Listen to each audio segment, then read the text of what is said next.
eu achei praticamente impossível e inviável fazermos a mesma coisa que o Gorin fez conosco.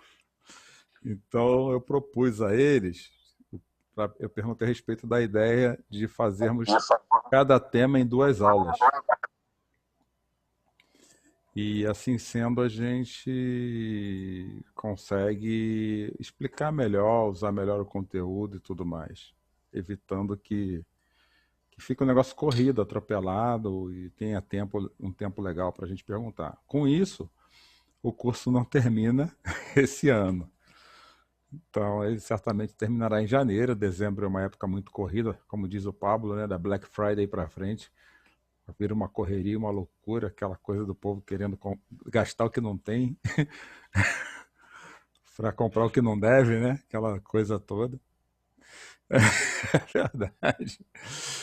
E para mostrar para quem não merece ainda. Então eu vou dar duas aulas hoje e a aula da semana que vem sobre a Sala do Trono, que é Apocalipse 4 e 5. Depois nós terminamos esse semestre, esse período, com o Pablo dando a próxima aula. Aí retomamos em janeiro, aí na segunda semana. A primeira semana está todo mundo de ressaca de pernil, tender e outras coisas mais. E aí a gente começa na segunda semana. Mas eu vinha conversando com o Jackson ou com alguém mais que, acho que foi com o Jackson mesmo, que a partir do momento que a gente começa a entender um pouco melhor Apocalipse, não tem como nós não olharmos para a Bíblia sem enxergar Apocalipse. É como se ele fosse praticamente a chave que abre o Matrix e nos dá uma nova realidade e uma nova posição a respeito do que é interessantíssimo mesmo. Isso aconteceu comigo, continua acontecendo comigo enquanto eu leio, estudo, quando eu vim preparar essa aula. E eu creio que vai nos dar uma nova percepção até da nossa espiritualidade, da forma que nós nos comportamos diante do Senhor. E hoje eu achei assim a aula fantástica de montar, fantástica mesmo. Nós vamos orar e eu gostaria de saber se alguém tem algum pedido de oração que gostaria de compartilhar conosco. Lembrar de um amigo da É, Isabelle que está passando por um momento difícil lá no Canadá, de câncer também, vai passar por uma cirurgia. Quem mais? queria colocar aqui a vida do meu irmão, da filhinha dele, e eu tive uma notícia bem complicada hoje. E meu irmão também foi notificado, foi diagnosticado com Covid, não está tendo sintomas, tá de quarentena, mas colocar também isso na mão de Deus. E agradecer também por mais esse encontro que nós temos aqui hoje. Legal. Vamos agora sim. Mais alguém? Eu quero pedir pela minha irmã que ela saiu de casa, ela com a minha mãe se desentenderam, então minha irmã, a partir de hoje, ela está tomando o rumo dela, minha irmã mais velha. Então, orar por ela, orar pela conversão dela também.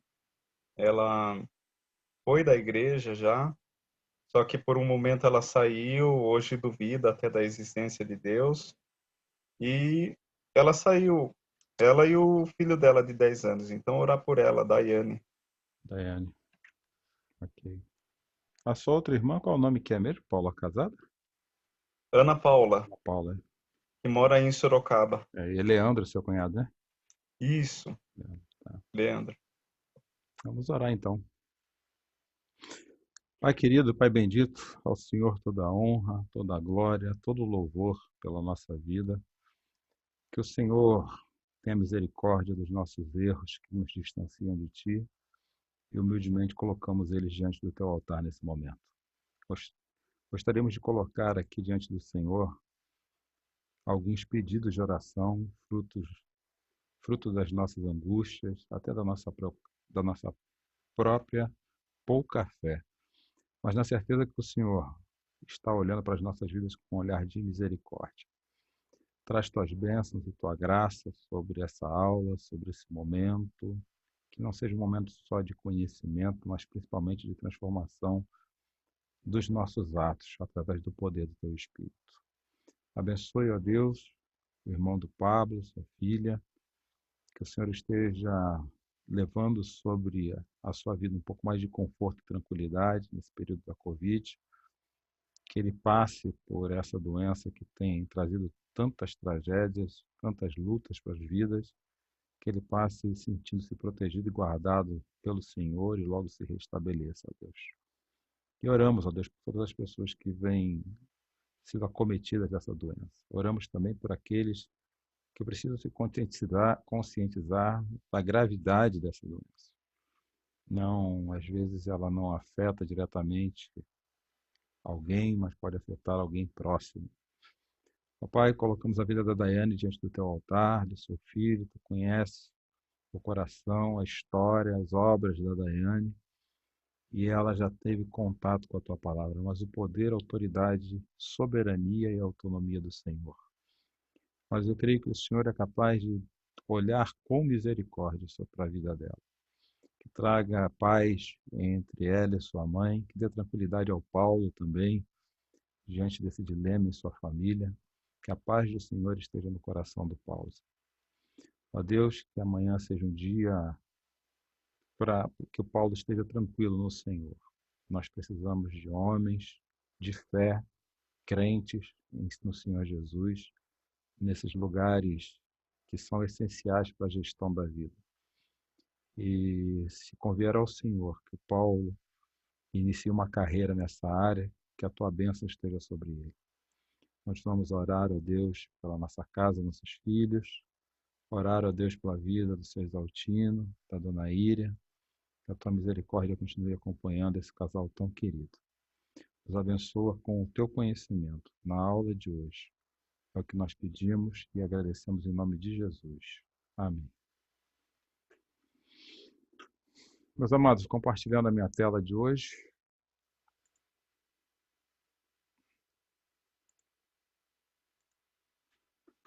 Ok.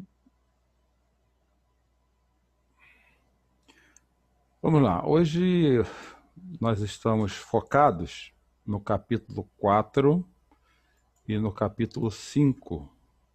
Capítulo 4 e capítulo 5 de Apocalipse, cujo traz para nós uma aula, o qual o tema é a Sala do Trono. É o local onde João vê Deus e o Cordeiro nesses dois capítulos. Eu gostaria de começar aqui com uma reflexão de João Calvino. João Calvino, quando ele olha para a criação de um modo geral, e não somente a criação pessoas, mas toda a criação de Deus, quando ele faz uma interpretação teológica de toda essa criação, ele diz o seguinte nas suas institutas da religião cristã: portanto, por mais que ao homem, com sério propósito, convenha volver os olhos a considerar as obras de Deus, uma vez que foi colocado nesse esplendíssimo teatro para que fosse seu espectador, todavia, para que fruísse maior proveito, convém-lhe, sobretudo, inclinar os ouvidos à palavra. Entre mentes, não hesitemos em colher piedoso deleite das obras de Deus, manifestas e patentes nesse formosíssimo teatro. Então, o que Calvino quer dizer é que a criação foi dada para a humanidade para que nós nos deleitássemos nela. Esse é o propósito de Deus quando ele criou todas as coisas. Apocalipse 4 e 5, ele parece com esse quadro, ou esses dois quadros, numa única moldura, feito um livrinho que abre e fecha, que eu não sabia o nome até estudar para a aula de vocês, chama díptico. Provavelmente você já tenha visto, como eu também já vi, mas a ideia desse quadro é que ele conte duas partes de um mesmo episódio da história. Se vocês repararem a figura, vocês vão ver que a imagem da esquerda tem continuidade na imagem da direita, e assim é a ideia que o capítulo 4, juntamente com o capítulo 5, essa é a ideia que o capítulo 4 e o capítulo 5 trazem para a gente. O capítulo 4, quando você lê o que João escreve, você vê que no centro do trono, com 4 seres viventes e 24 anciãos, que é a linha de baixo, e milhões de anjos à volta, existe um ser de branco, que é o próprio Deus Pai. Mas quando você vira para o outro quadro, que é o Apocalipse 5, aquele ser de branco já não é a figura central do trono, mas um cordeiro como morto, com 7 olhos, sete chifres e 7 espíritos. Aquele objeto debaixo da pata do cordeiro, eu vou explicar já já o que significa. Lembrando que 7 chifres, desculpa, lembrando que chifres, na interpretação de João, é uma representação de poder. Lembra que o Jackson nos ensinou na aula passada que as cartas foram enviadas às 7 igrejas do Oriente Médio? Pois é como se o Cordeiro estivesse enviando poder para as 7 igrejas do Oriente Médio. 7 olhos é a visão do Cordeiro sendo enviada para as 7 igrejas. E os 7 espíritos é o Espírito de Deus brotando do trono do Senhor e sendo dirigido na direção das igrejas. Lembrando que 7, na cabala judaica, que é a forma que a judaica interpreta o número, lembrando que a cultura judaica, onde esse texto foi escrito, é o número da perfeição ou o número de Deus. Mas 3 elementos irão aparecer de agora em diante em todo o livro de Apocalipse: o trono, o pergaminho e o cordeiro abatido. O pergaminho ele é aberto nos capítulos 11 e 12, mas o trono e o cordeiro abatido aparecerão constantemente de agora em diante no livro de Apocalipse.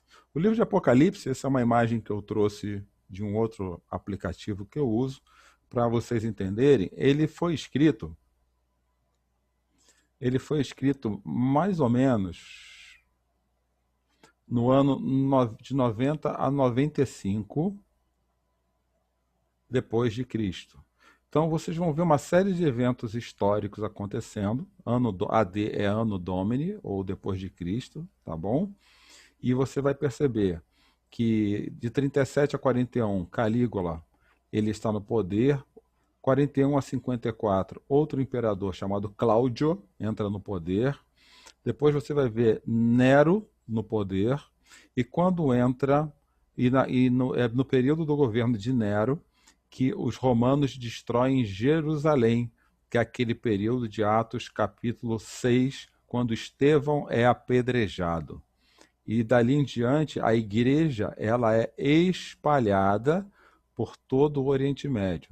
Então entra no poder um outro imperador chamado Domiciano, e com essa igreja espalhada em pequenos polos ao longo de todo o Oriente Médio, para essa igreja é que João escreve Apocalipse mais ou menos em 90 a 95 depois de Cristo, sob a perseguição desse imperador chamado Domiciano, que vai até a revolta dos judeus, que é a revolta de Bar Kokhba, mas isso é uma outra história, não cabe na nossa página de hoje. Então, para vocês entenderem que Apocalipse ele é escrito por esse poder do Espírito, através do olhar do reino, ele é enviado para igrejas que estão sendo perseguidas contra o Império Romano. Ou seja, há um grande contraste histórico aqui, contraste militar, bélico mesmo aqui, é o das testemunhas do reino com os imperadores ou o império comum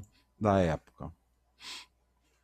Lembrando, sabendo disso, cabe nos entender como que isso funcionava na cabeça daqueles que liam a carta.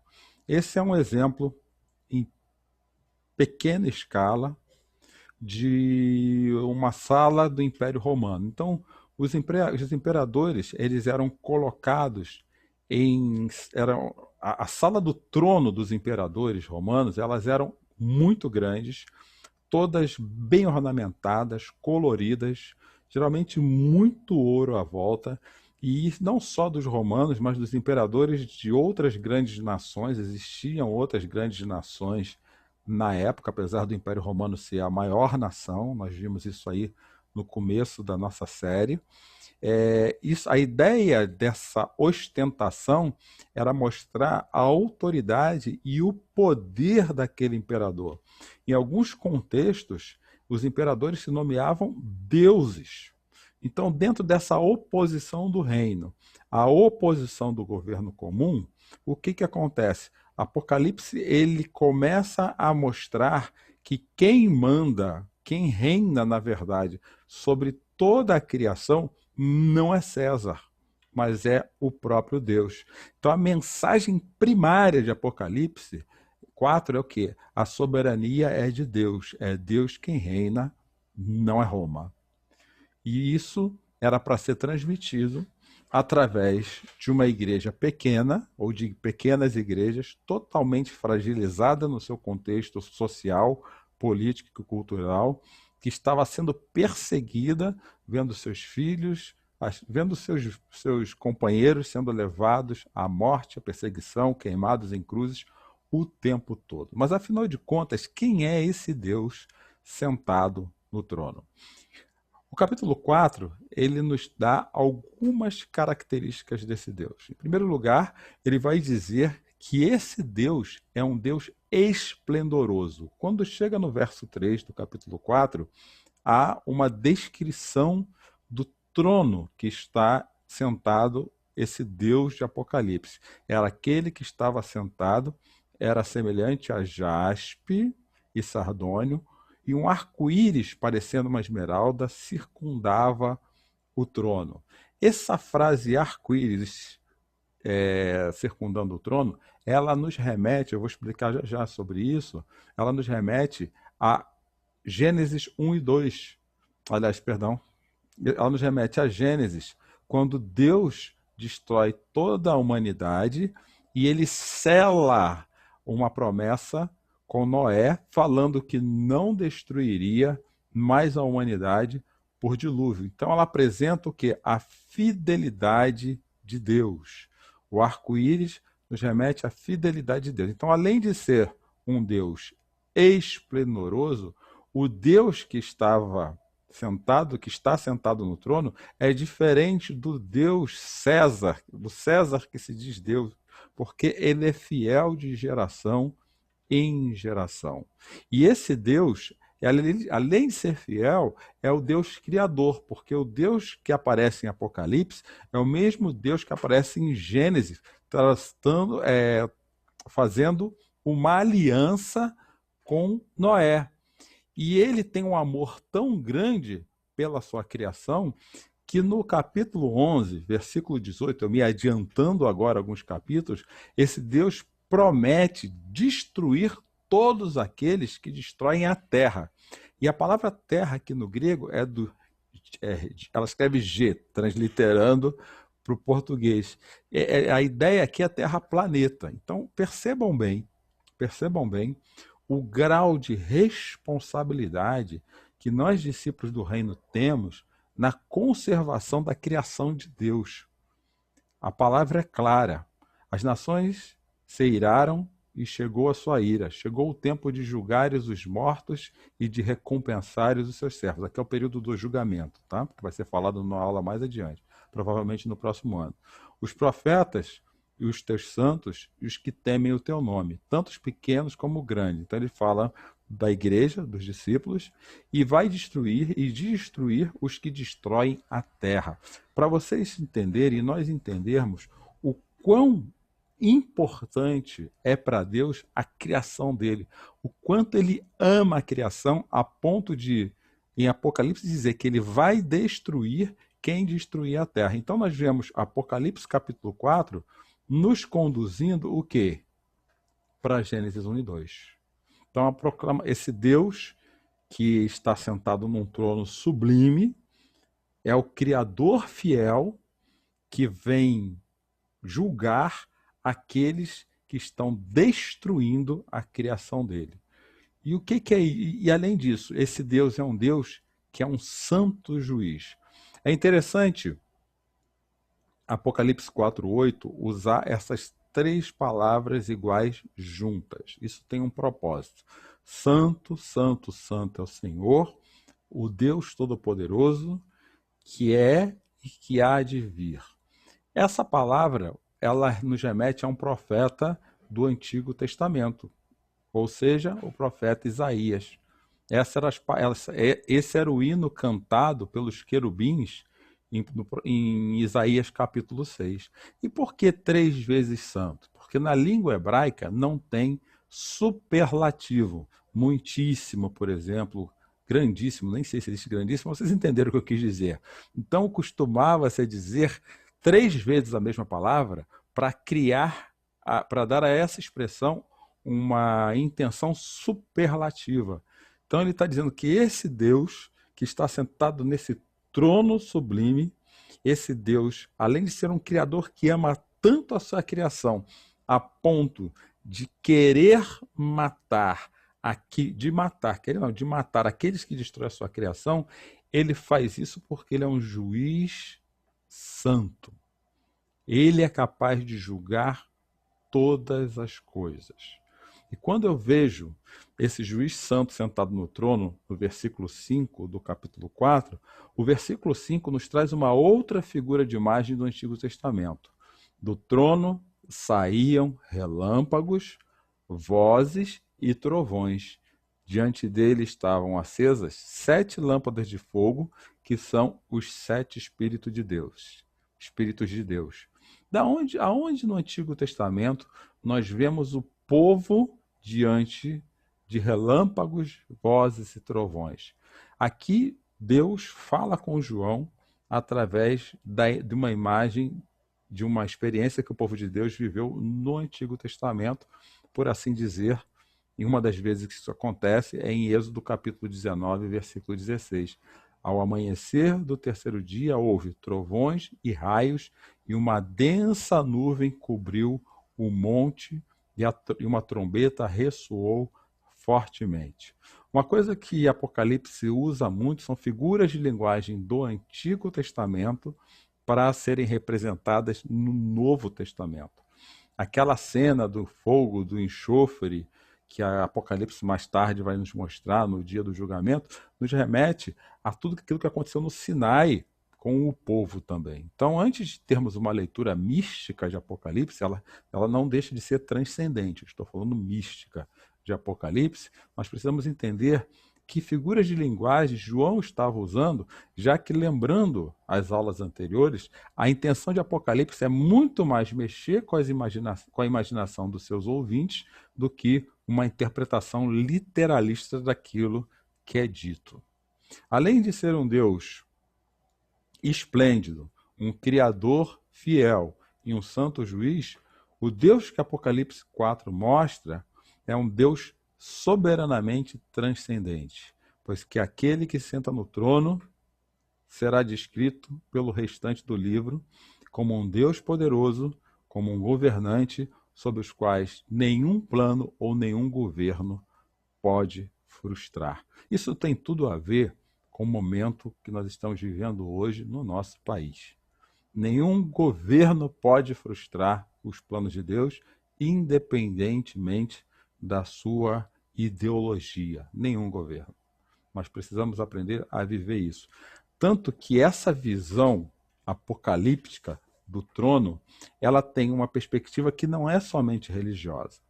Ela é trazida numa perspectiva política e também numa perspectiva religiosa. Vamos ver a religiosa primeiro, porque ela é mais comum ao nosso diálogo, tá bom? Opa, voltei, adiantei. Qual que é a imagem religiosa do trono? Primeiramente, como eu disse, a sala do trono é construída dentro de uma imagem de uma sala real. Aqueles 24 anciãos, uma comitiva de adoradores, com o objetivo de exaltar a glória de Deus em uma atitude incessante de oração. O que João escreve em Apocalipse era comum aos olhos dos seus leitores. Era comum eles verem César com uma comitiva. Inclusive é interessante dizer que César não tinha somente um trono fixo, ele tinha um trono itinerante, que viajava em todos os lugares, levando lá e com toda a sua parafernália de ouros, de comitiva, e montava nas cidades justamente para mostrar aos seus súditos que ele era o Deus rei ou o Deus imperador daquele lugar. E aí Deus chega e constrói uma outra imagem através dos ditos de João, falando que esse Deus, que é o Deus transcendente, que é o Deus esplêndido, que é o fiel Criador, que é o santo juiz, a imagem desse Deus, ela absorve o governo terreno. O céu vem até a terra. Essa é a lógica de Apocalipse. O céu incorpora a criação terrestre destruída, corrompida, e transforma isso numa nova criação. No capítulo 4, versículo 6, começa essa descrição desse ambiente sublime, só que com olhar para o Deus criador e não para o Deus terreno, que seria César ou qualquer governante, presidente, rei, o que você queira escolher aí. O que isso é interessante, gente, é para que a gente precisa entender, como discípulo do reino, que qualquer estrutura política, sei lá, executiva, qualquer estrutura política humana, ela está corrompida da mesma forma que o Império Romano. Não existe dentro de estrutura política um acerto tão profundo à realidade vindoura como o acerto que Deus vai fazer quando Jesus retornar. E isso tem que deixar muito claro na nossa mente, no nosso coração, a ordem dos valores que nós damos conta.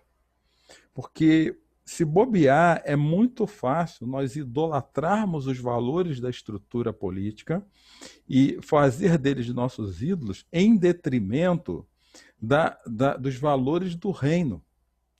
Quando os valores do reino, para nós, pelo menos discípulos de Cristo, eles precisam solidificar, pavimentar as estruturas das nossas ideologias. Ou seja, não são as ideologias que têm que recortar o reino, mas o reino precisa recortar as nossas ideologias. Então, no versículo 6, capítulo 4, diz assim, faz a declaração desse sublime trono, quando o Apocalipse diz, também diante do trono havia algo parecido como um mar de vidro, claro como cristal, e no seu centro, ao redor do trono, havia 4 seres viventes, cobertos de olhos, tanto na frente como atrás. O que João quer dizer com esses 4 seres viventes? Bom, existem algumas interpretações, eu estou seguindo a interpretação do Michael Gorin. Os 4 seres viventes, eles tinham 4 faces diferentes. A primeira delas, uma delas é um boi, que segundo Gorin, é a mais poderosa criatura doméstica existente. A segunda criatura é um leão, que é a mais poderosa criatura selvagem dentro do contexto da época. A terceira criatura era a águia, que é a ave que era considerada a mais poderosa, inclusive era o símbolo do Império Romano. E, por fim, a quarta criatura tinha o formato de um homem, o rosto de um homem. Quer dizer, a humanidade governa sobre todas as criaturas, à luz de Gênesis 1 e 2, quando Deus fala assim, olha, vocês agora dominem todos os seres. E quando nós olhamos para o profeta também, ele vai dizer que todos esses seres entram em harmonia com a humanidade, até foi um assunto de uma das aulas nossas anteriores. Juntamente com essas 4 criaturas, existem 24 anciãos que se prostram diante daquele que está sentado no trono e o adoram, e adoram aquele que vive para todo sempre. Eles lançam suas coroas diante do trono. E aqui essa frase, eles lançam suas coroas diante do trono, é muitíssimo interessante. Essa frase daqui é muitíssimo interessante. Por quê? Essa é a frase. O que são esses 24 anciãos? Bom, existem várias explicações a respeito, mas a mais aceita é que são presbíteros, e presbíteros é diferente, um pouquinho diferente de presbíteros hoje, tá? Os presbíteros são os presbíteros de hoje, mas os pastores, os dois eram lidos como presbíteros, diferente dos apóstolos. Os apóstolos é uma outra categoria, não superior nem inferior, com vocações distintas, tá? Então, eles são os líderes da igreja, para ser mais exato, que se submetem ao grande Deus diante do trono dele, e se eles estavam reinando, ou cuidando, ou guardando a igreja, ou cumprindo a missão da igreja, nesse momento, quando Deus volta a tabernacular com o seu povo, o poder do governo da igreja, o poder e o governo da igreja, ele deixa de passar por um viés antropocêntrico do ser humano trabalhando para ser totalmente teocêntrico, Deus no centro da sua criação. E esse é justamente o nosso desafio hoje como igreja, dizer que a humanidade, fruto de uma experiência humanista, de uma experiência iluminista, ela não pode continuar vivendo achando que o centro do discernimento da realidade é a nossa própria inteligência, ou a nossa própria ciência, ou a nossa própria sabedoria, mas que o centro da reflexão a respeito da vida está em Deus, é teocêntrica e não antropocêntrica. E os líderes entregam suas coroas dizendo: Tu, Senhor, é o nosso Deus, é digno de receber glória, a honra, o poder, porque criaste todas as coisas. Reparem, criaste todas as coisas. E por tua vontade elas existem e foram criadas. 24 anciãos de 12 igrejas, ou 12 tribos de Israel, que mais tarde vencer a igreja de Cristo. Então é a igreja se colocando diante de Deus e reconhecendo a soberania dele. A igreja que já reconhece, ela entrega diante de Deus a sua adoração. E aí eu vou trazer aqui uma coisa interessantíssima para a gente. Em suma, toda a criação existe para o quê? Magnificar, glorificar e adorar a Deus. Uma criação totalmente teocêntrica, feita para adorar a Deus. Esse é o plano de Deus em Gênesis 1 e 2, que foi descontinuado pelo pecado, pela autonomia do pecado, e será recontinuado, não sei nem se existe essa palavra também, quando Deus concluir o processo de consumação do reino dele. Quando o reino de Deus vier de forma definitiva concluir a história. E aí eu trouxe aqui uma leitura bem interessante a respeito da proposta de Deus no centro e a realidade que nós vivemos hoje, tá? Então, a coluna da esquerda é a proposta de Deus no centro, e a coluna da direita, só um minutinho. A coluna da direita é a proposta que nós vivemos hoje, dessa cultura que nós vivemos. Então, a proposta de Deus no centro é o quê? Tudo o que fazemos e tudo o que vivemos ser voltado para a glória de Deus.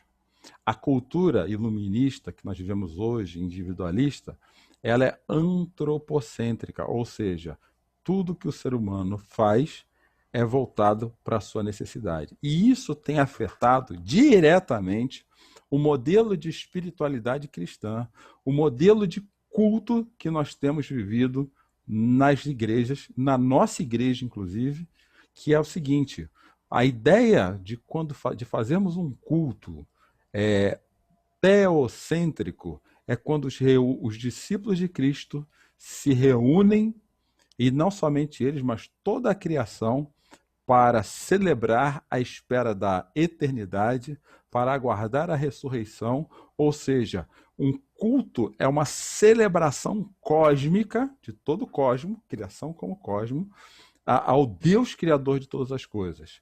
mas nós temos vivido hoje uma realidade de culto, de uma atividade pessoal e de uma experiência privada. O culto é público e comunitário. Esse é o foco da igreja reunida, mas nós absorvemos, dentro dos ídolos da cultura, um culto com foco pessoal e uma experiência privada. O culto, quando o culto é de adoração a Deus, nós deveríamos estar vivendo a alegria um dever alegre, a alegria de trabalhar para Deus. Apesar de ser um dever, um trabalho, isso deveria ser feito com alegria. Nós deveríamos estar vivendo, ou somos convidados a viver, uma experiência cristã comunitária, como eu disse ainda, com Deus no centro, voltada muito mais para o serviço. Mas quando esse resultado humanista, teológico, entrou dentro, humanista ideológico, entrou dentro da nossa espiritualidade, que é um ídolo da nossa cultura atual, em vez de uma obrigação, nós passamos a viver uma realidade comunitária como meio de consumo. Eu preciso ir à igreja para receber algo de Deus, eu preciso ir à igreja porque eu estou com alguma necessidade que precisa ser suprida, eu preciso ir à igreja atrás da minha bênção, ou qualquer outro adjetivo, outra afirmação que vocês queiram usar daqui para frente. A proposta de Apocalipse é que o culto tem o seguinte objetivo. Tem como objetivo formatar a nossa vida, eu vou até arredondar aqui, para uma vida cada vez mais fiel a Deus e mais fiel ao Cordeiro. O resultado do culto, da vida religiosa com Deus no centro, é formatar, é colocar a nossa vida dentro de uma forma em que nós vamos nos tornando cada vez mais fiéis a Deus. Mas hoje, nós vamos para o culto, fazemos cultos onde a vida do sagrado foi separada da vida secular. Ou seja, o domingo se tornou mais importante do que segunda a sábado.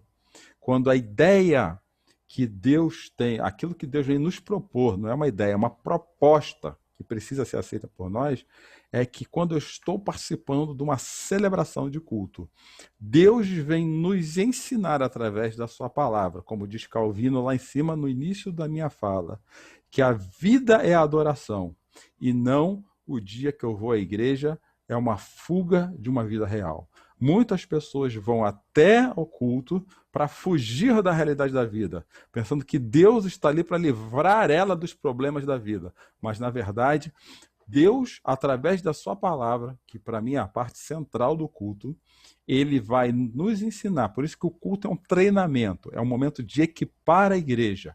Deus vai nos ensinar a quê? A como nos tornarmos mais fiéis a ele e ao Cordeiro, que é Jesus Cristo. Então, hoje, Apocalipse além dele abrir a nossa mente para a Bíblia, ele abre a nossa mente para a forma que nós cultuamos a Deus e a vida.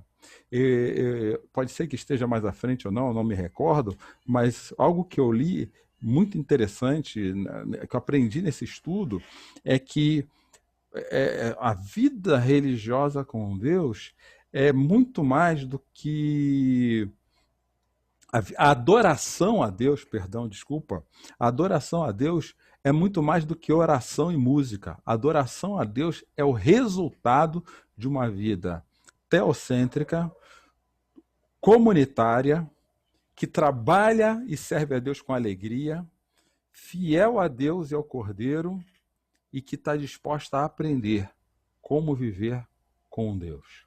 Então, quando eu olho para essa vida, essa proposta de Apocalipse, eu preciso olhar para a minha vida e ver como que ela reframe, né? Como diz lá o seriado, como ela é formatada dentro, como a minha vida está dentro dessa realidade ou não, e preciso mudar também. Olhando para Apocalipse como uma interpretação política, como eu falei, ela não é só uma interpretação religiosa, mas com viés político, é uma outra página. O que que está dizendo, o que que ele está nos ensinando? Quem são os anciãos? São as 12 tribos, foi aquilo que eu falei, mas o mais importante é entender que eles são a igreja restaurada. É você e eu, a igreja restaurada à luz de 2 Coríntios 5,17. Aqueles que estão em Cristo são nova criação e as coisas antigas já passaram. Gente, nós temos que parar de olhar esse verso de forma simplista, como se eu tenho que me esquecer do meu passado. Não é isso que esse verbo diz. Esse verbo tem esse verso, ele tem uma abordagem futura, presente e futura. Eu sou recriado. Eu preciso entrar na forma da nova criação, porque eu estou sendo restaurado para o propósito inicial que foi dado a Adão em Gênesis 1 e 2. Aqui está o que eu acabei de falar há pouco. A adoração não limita-se somente a oração e músicas, mas tem a ver com, gravem essa palavra, lealdade. O sinônimo de adoração, segundo Apocalipse, é lealdade. A quem você serve? Essa é a pergunta que Apocalipse faz àqueles primeiros cristãos. Você serve ao Império Romano ou a Deus? Ô, glória! A quem o coração é leal? A quem seu coração é leal? Essa é a grande pergunta. A adoração é rejeitar a idolatria da besta, que é Roma, nós vamos ver mais à frente, e a riqueza da prostituta, que também é Roma, que nós vamos ver lá na frente, para sermos leais a Deus em todo. Quando eu leio isso, gente, eu entendo o que o apóstolo Paulo quer falar em Filipenses. Fica muito clara a mensagem de Paulo em Filipenses quando ele fala assim que eu considero toda a minha vida como refúgio. Quando ele fala assim, aprendi a viver em todo qualquer tipo de situação, é porque isso é lealdade. Lealdade e confiança. Adoração é rejeitar a idolatria. E quando eu olho para isso, às vezes eu vejo para a minha realidade, para a nossa realidade, dentro da igreja, nós talvez estejamos sendo mais idólatras do que leais, do que fiéis, do que confiantes.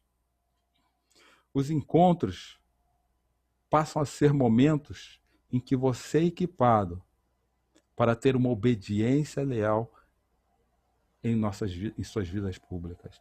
Essa é a ideia do culto de domingo. Essa é a ideia, é equipar-se para a minha vida pública. Essa é a lógica, não é receber a bênção, gente. Gente, eu não sei, isso me deixa assim, a flor da pele, eu não sei como é que vocês se sentem com isso, mas me deixa a flor da pele. Sabe, a ideia de estar domingo e Deus está assim, olha, se prepara para ser mais fiel a mim, se prepara para ser mais leal a mim, se prepara para que as pessoas vejam a mim através da sua vida. A figura, essa é a mensagem profética de Apocalipse. Ser profeta é isso, e todos nós fomos escolhidos para sermos raça eleita, povo de propriedade exclusiva de Deus, para manifestar as maravilhas daquele que nos chamou das trevas para a sua maravilhosa luz.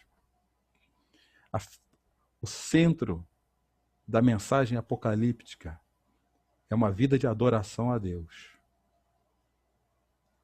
uma vida de submissão a Deus, uma vida de lealdade a Deus e uma vida de obediência de toda a criação, até o dia em que o céu toque na terra.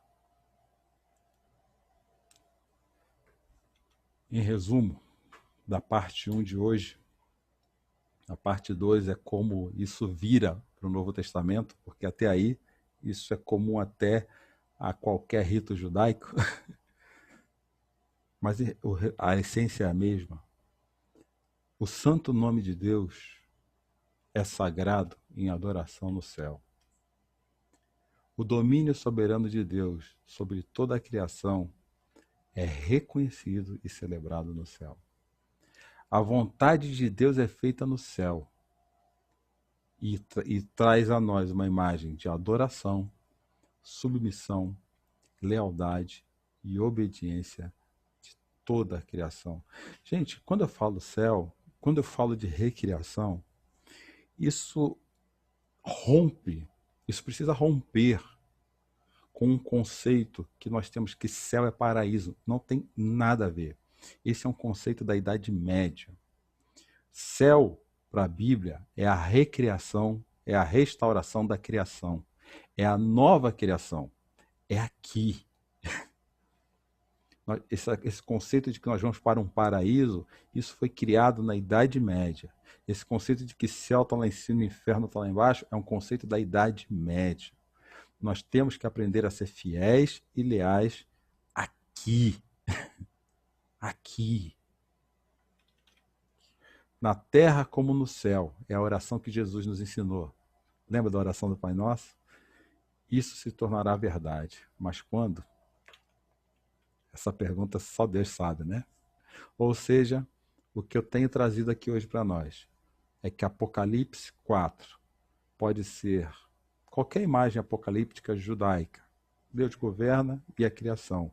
Mas quando nós formos para Apocalipse 5, na semana que vem, nós entenderemos por que Jesus é aquele que tem poder para abrir os selos. E na semana que vem, nós conversaremos sobre os outros 2 elementos, dos 3 que eu disse que fazem parte desses 2 lados do quadrinho, desse díptico que nós conversamos lá no começo. O cordeiro e o pergaminho são a conexão entre o Antigo e o Novo Testamento. E que Deus nos abençoe muito na compreensão disso tudo que foi dito hoje. Porque ler, estudar e repetir para vocês, e eu quero repetir mais vezes essa aula, só me aquece o coração.